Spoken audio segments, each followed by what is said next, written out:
Tous engagés sur RMC 8h41, soyez les bienvenus. Le grand entretien de la matinale week-end. C'est la journée mondiale de lutte contre le cancer et nous sommes avec Agnès Buzyn. Bonjour. Bonjour. Merci d'être là. Ancienne ministre des Solidarités et de la Santé de 2017 à 2020, mais aussi auparavant présidente de l'Institut national du cancer et professeure d'hématologie. Le cancer, vous le dites vous-même d'ailleurs, c'est le combat de votre vie professionnelle. D'où vient cet engagement, Agnès Buzyn ? Un souvenir de classe, je crois. Oui, un souvenir d'enfance qui m'est remonté il y a très très longtemps.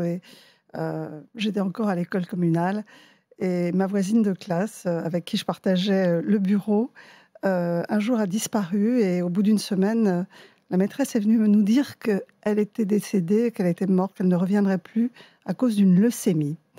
Et je crois que j'ai intégré que cette maladie était une maladie diabolique dans ma tête et j'ai voulu quelque part réparer ça puisque je suis devenue une spécialiste des leucémies et ce souvenir m'est revenu, j'avais 40 ou 45 ans et j'ai enfin compris le sens de mon engagement. Vous avez fait toute votre carrière à l'hôpital Necker, vous avez participé à des recherches pour l'élaboration d'un vaccin contre la leucémie, vous avez mis en œuvre le 3e plan cancer à l'époque où vous étiez ministre. On va y revenir point par point, mais je voulais juste ces chiffres d'abord.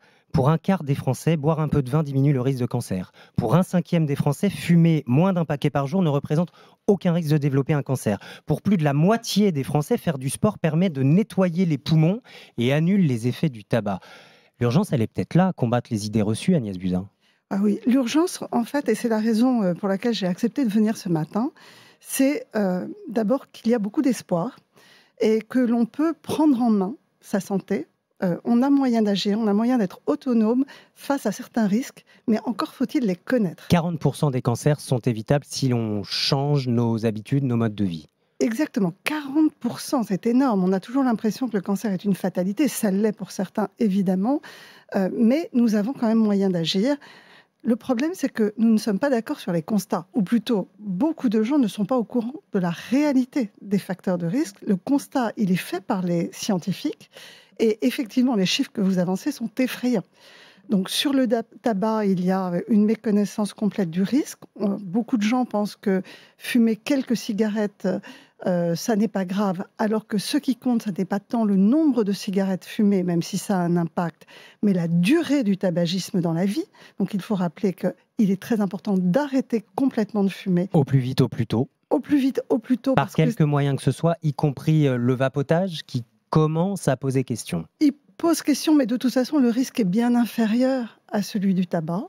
Et donc, apprendre que c'est la durée du tabagisme qui est un facteur de risque plus important que le nombre de cigarettes, même si le nombre de cigarettes intervient quand même.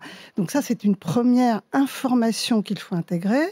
Sur l'alcool, il y a évidemment énormément de désinformation. Il faut savoir que l'alcool est un facteur de risque majeur de très nombreux cancers et que dès qu'on dépasse quelque part 1 à 2 verres de vin par jour, le risque augmente, y compris le risque de cancer du sein chez les femmes. Et donc, je crois que les femmes ne se rendent pas compte de ce risque-là. Enfin, sur l'activité physique, elle ne nettoie rien. Elle est très importante. Oui. Elle est extrêmement importante puisque la sédentarité, notre mode de vie, est le 3e facteur de risque de cancer.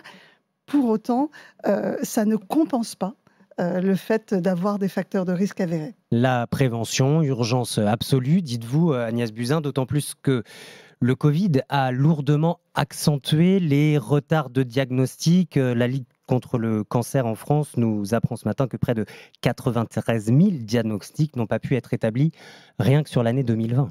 Oui, c'est très important de le rappeler. Plus un cancer est diagnostiqué tôt, plus les chances de survie sont importantes. Et donc, peut-être pour rebondir sur cette réalité, c'est la raison pour laquelle je voudrais insister aujourd'hui sur les dépistages. Nous avons en France une chance incroyable, c'est qu'il existe 3 dépistages organisés des cancers. Ces dépistages organisés sont gratuits. Ils s'adressent à des populations bien ciblées sur l'âge et malheureusement, très peu de Français activent ce levier qui leur est offert. Rappelons ces 3 dépistages. Le cancer du sein. Le cancer du sein par des mammographies tous les 2 ans entre 50 et 74 ans. Le dépistage du cancer colorectal, on n'insiste pas assez, c'est un test tout simple que l'on fait à la maison qui peut être envoyé par la poste ou qu'on peut aller chercher chez son médecin traitant ou même en pharmacie. Et donc les Français de tout sexe, hommes comme femmes, sont amenés à se faire dépister tous les 2 ans pour le cancer colorectal. C'est aujourd'hui la 3e cause de cancer en France. Là, je crois, une cause de mortalité importante. Et donc, aujourd'hui, je ne comprends pas pourquoi les Français n'utilisent pas en fait ce qui leur est offert, alors qu'il y a tant de pays dans le monde qui souhaiteraient avoir accès à ces soins précoces. Sur le dépistage, il y a aussi des espoirs, des avancées spectaculaires. On entendait ce matin avec Anthony Morel sur RMC ce test sanguin capable de détecter de très nombreux cancers avant même l'apparition des symptômes. Absolument. Alors ça, ce sont les innovations en cours. Elles n'ont pas encore été totalement évaluées pour savoir à qui s'adressent ces recherches et à partir de quand on pourra les utiliser de façon routinière. Donc pour l'instant, je rappelle que les 3 dépistages auxquels les Français ont droit, ont accès gratuitement, c'est le cancer du sein, c'est le cancer colorectal et le dépistage du cancer du col de l'utérus chez les femmes avec des frottis réguliers. Et puis, ces tests sanguins se développent évidemment. On les a vus venir depuis une dizaine d'années. Ils n'ont pas encore trouvé leur place complètement dans la routine, mais cela fait espérer effectivement des dépistages à large échelle en population générale. Encore faut-il savoir que nous développons chaque année, chaque jour, des mutations dans nos cellules, des mini-cancers que nous arrivons à éliminer nous-mêmes. Il faut éviter de trop dépister trop tôt trop de cancers si l'on ne veut pas avoir ce qu'on appelle les surdiagnostics. Donc c'est la raison pour laquelle ces tests sanguins sont encore en évaluation. Parmi les espoirs, il y a aussi les avancées dans les traitements avec l'intelligence artificielle, l'immunothérapie qui a vraiment été l'avancée majeure de ces 10 dernières années. Et puis peut-être bientôt des vaccins. Expliquez-nous, Agnès Buzyn, parce que vous avez participé à l'époque où vous étiez à l'hôpital Necker à des recherches pour développer un vaccin contre la leucémie. Avec quels résultats? Alors, je vais dire qu'il y a déjà un vaccin préventif contre le cancer du col qui est remboursé par la sécurité sociale, qui est le vaccin contre le virus HPV. C'est un vaccin préventif qui doit être donné aux jeunes femmes comme aux jeunes hommes, puisqu'il prévient non seulement le cancer le cancer du col de l'utérus chez les femmes, mais aussi certains cancers chez les garçons. Et donc c'est déjà une énorme avancée de pouvoir prévenir un cancer par un vaccin contre un virus. Et par ailleurs, il y a en développement aujourd'hui des vaccins qui ne sont pas préventifs, mais qui sont contre les rechutes. C'est-à-dire qu'on essaye de stimuler le corps des gens contre leur propre cancer. Et ça, ce sont des recherches en cours. Dans de nombreux cancers, c'est beaucoup plus compliqué à mettre en place puisque ça nécessite une approche individualisée. Et c'était l'objet de mes recherches lorsque j'étais à Necker. Elles n'ont pas abouti puisqu'entre-temps, j'ai changé de carrière. Je suis devenue présidente de l'Institut national du cancer et j'ai fait une carrière... Il faudrait les reprendre, ces recherches? Alors, beaucoup de gens les ont continuées. Il y a énormément de travaux aujourd'hui sur des vaccins individualisés. On entend votre engagement contre le cancer, Agnès Buzyn, ancienne ministre des Solidarités et de la Santé. C'est aussi ce matin la première fois que vous vous exprimez depuis l'annulation de votre mise en examen dans le cadre de l'enquête sur la gestion de l'épidémie de Covid. Que ressentez-vous ce matin? Du soulagement?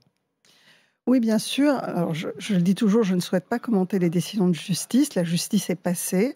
La justice a annulé ma mise en examen, ce qui veut dire que je n'ai jamais été mise en examen. C'est une façon pour moi de laver mon honneur et de reprendre le cours de ma vie. Vous disiez à l'époque, j'avais prévenu, j'étais de très loin en Europe la ministre la plus alerte, tout le monde s'en foutait. Cette phrase a été souvent mal interprétée. Elle a été interprétée comme une attaque contre le gouvernement ou le couple exécutif. Ça n'a jamais été mon objet. Quand je dis tout le monde s'en foutait, c'était les experts. J'ai eu un sentiment à cette période-là d'une grande solitude puisque j'ai eu l'impression que la prise de conscience par les experts médicaux et scientifiques à l'époque a été tardive, y compris par l'Organisation mondiale de la santé. Et donc c'est cela que j'exprime quand je dis tout le monde s'en foutait, un sentiment de solitude. Vous disiez aussi... lors de l'annonce de votre mise en examen, qui n'a donc jamais eu lieu puisqu'elle a été annulée, mais en septembre dernier, vous disiez En France, on est le seul pays finalement au monde à vouloir juger des responsables politiques, quels qu'ils soient, pour leur gestion du Covid. On a tort de faire cet exercice-là en France? Enfin, moi, je comprends tout à fait la stupeur des citoyens, l'envie de trouver des responsabilités. Je pense qu'il est très important de faire des retours d'expérience sur des crises majeures. Euh, je dirais que l'effraction d'un risque pénal dans un retour d'expérience euh, rend l'émergence de la vérité plus difficile en réalité, puisque plus personne n'a envie de parler vraiment. Et donc je pense que par rapport aux besoins de retour d'expérience que nous avons, cette judiciarisation de la vie politique française fait peser un certain risque sur notre capacité collective à tirer les leçons d'une crise. Vous-même, vous n'avez plus envie d'en parler? J'en parlerai à distance. Parce que ce qui est sûr, c'est que ça a bouleversé votre vie. Agnès Buzyn, beaucoup ne le savent pas, mais vous recevez très régulièrement sur les réseaux sociaux des menaces, y compris des menaces de mort. Vous disiez récemment être escorté avec un dispositif policier en permanence. Quand vous regardez tout ça, quelques mois, quelques années après, avec le recul, ce passage au ministère, votre éviction, votre candidature de secours pas forcément souhaitée à la mairie de Paris, puis cette mise en examen qui finalement est annulée. Vous avez de l'amertume? Absolument pas. Absolument pas. Mon engagement reste entier. Je pense qu'il faut aujourd'hui s'engager dans la vie publique. Alors, je l'ai fait à différents niveaux. Pour y revenir en politique? Je verrai ce que l'avenir me propose quelque part, mais je pense que l'engagement est important. Il est important d'oser faire valoir ses convictions. Et cette expérience m'a beaucoup appris évidemment de la vie publique et de la vie politique, mais jamais d'amertume, c'est inutile. Il y a une phrase de Marguerite Yourcenar que je trouve magnifique. Elle dit quoi qu'il m'arrive, non, elle dit dans la vie je ne perds jamais, quoi qu'il arrive j'apprends. Et je dirais qu'aujourd'hui j'ai beaucoup appris. Agnès Buzyn, merci beaucoup. La politique peut-être un jour, la réforme des retraites, c'est en ce moment. Vous la portiez en 2019. Réforme plus ambitieuse, dit Édouard Philippe, que celle qui est proposée aujourd'hui. C'était une réforme très différente. C'était une réforme de fond en comble, puisqu'on avait proposé un système de retraite par points, toujours une retraite par répartition, mais avec l'accumulation de points dans la vie. C'était une réforme qui visait à rassembler dans un seul régime les 42 régimes existants. La réforme actuelle, elle est absolument nécessaire, mais elle n'a pas évidemment le même impact. Ce que je veux dire pour les Français, et je crois que c'est très important, c'est que la sécurité sociale, celle qui couvre les risques de la vie, que ce soit l'assurance maladie, les allocations familiales, la retraite, le chômage, a été créée après la guerre et elle doit évoluer en permanence. Elle doit accompagner en permanence les changements sociétaux. Elle a été créée à une période où on vivait assez peu longtemps, où on mourait jeune, à une période où les gens avaient beaucoup d'enfants. Il faut réformer. Et donc, ça n'est pas une réforme. En fait, elle évolue. Elle s'adapte aux réalités sociales, à la démographie. Moi, j'appellerais ça une adaptation. Et quelque part, les retraites n'ont cessé de s'adapter. Et l'adaptation que vous portiez en 2019 était donc plus ambitieuse que celle d'aujourd'hui ? En 2019, c'était une réforme. C'est-à-dire qu'on changeait de système complètement. Là, aujourd'hui, on est plutôt dans une adaptation du système actuel. Moins ambitieux. Agnès Buzyn, vous ne reprenez pas les mots, mais on aura bien compris que vous partagez l'avis d'Édouard Philippe et d'ailleurs d'Elisabeth Borne qui a dit je n'ai pas de doute sur l'avis d'Édouard Philippe, elle en convient. Agnès Buzyn, ancienne ministre des Solidarités et de la Santé, merci beaucoup d'avoir été avec nous, professeur d'hématologie en cette journée mondiale contre le cancer. Merci. Merci à vous.